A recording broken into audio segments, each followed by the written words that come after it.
ভালো থাকিস। আমি গেলাম রে। সঞ্জিদা, এটা তোর লগেই রাখিস, অনেক কষ্ট করে টাকা জমায় তোর জন্য কিনছিলাম। কিরে মা, হয় নাই? আয়।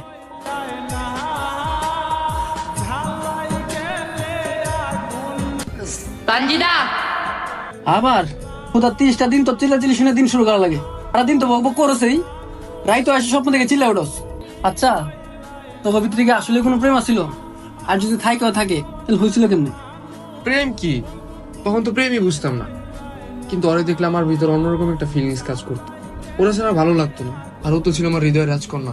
সঞ্জিদা আমারে মাফ করে দে, প্লিজ মাফ করে দে। হ্যাঁ না বাচ্চা, তোর কতদিন না করেছি মার্বেল খেলতে, না তাও তুই মার্বেল খেলোস। আজকে তোর খবর আসছে।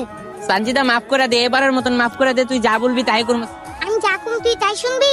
তাও মারিস না। তাহলে কান ধরে উঠবস কর।